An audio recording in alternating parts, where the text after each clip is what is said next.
Iran has fired 2 ballistic missiles directly at Diego Garcia, a joint United States and United Kingdom military base sitting in the middle of the Indian Ocean. The base is 4,000 kilometers from Iran's coast. That number matters.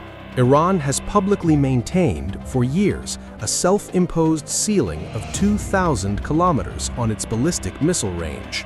Tonight, it crossed that limit by double. One of the 2 missiles failed structurally during flight and fell into the Indian Ocean. The second was intercepted by a United States Navy destroyer on patrol in the area. The ship fired a single SM-3 Block 2A interceptor, 1 shot. The warhead was destroyed at an altitude of 160 kilometers. Diego Garcia is not a symbolic target.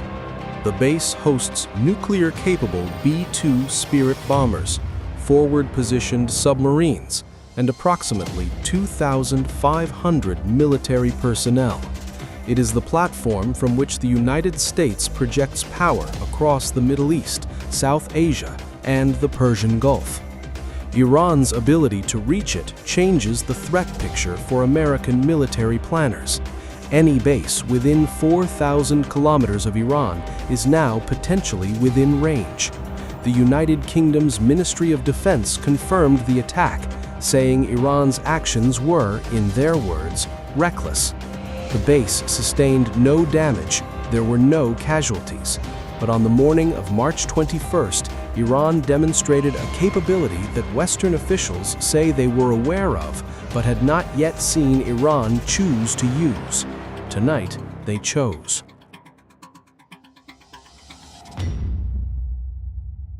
Iranian ballistic missiles struck the Israeli cities of Dimona and Arad on Saturday night. More than 180 people were wounded across the 2 cities.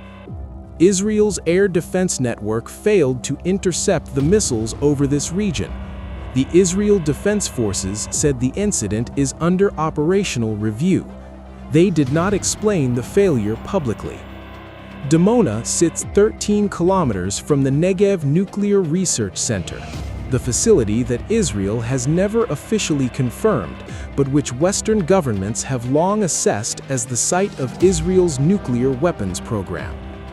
Iran targeted it by name in its own state media, calling the strike a response to a prior Israeli operation at Iran's Natanz enrichment facility.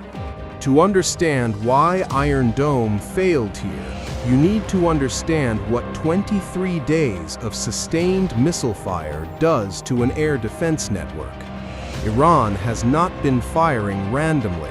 It has been firing continuously, forcing Israel's interceptor batteries to engage targets across the entire country, around the clock, since February 28th.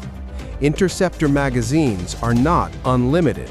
The batteries protecting the southern Negev have been engaged repeatedly over 3 weeks.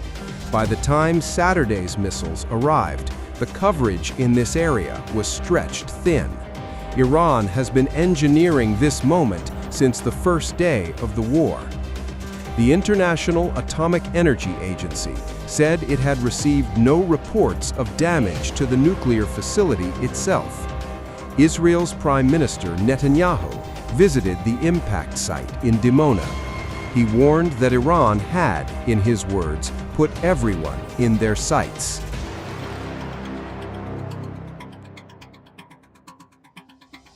United States President Donald Trump has issued a 48-hour ultimatum to Iran.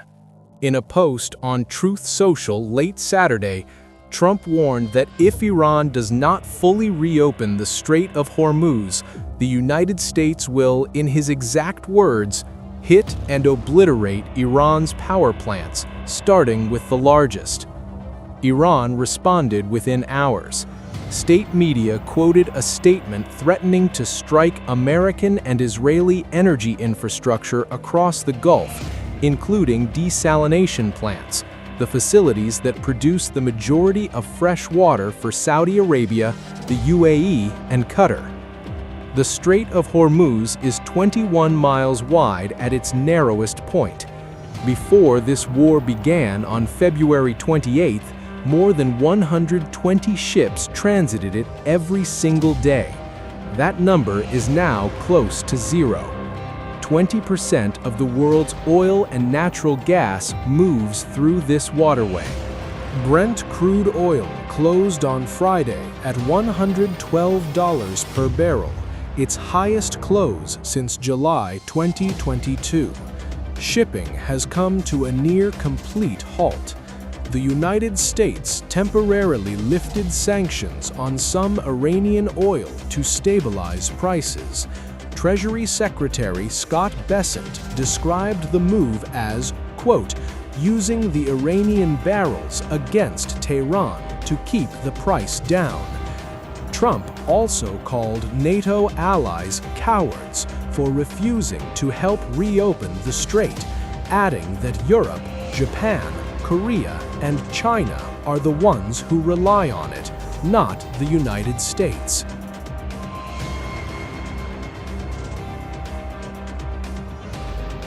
The United Kingdom has formally authorized the United States to use 2 British military bases to conduct strikes against Iranian targets.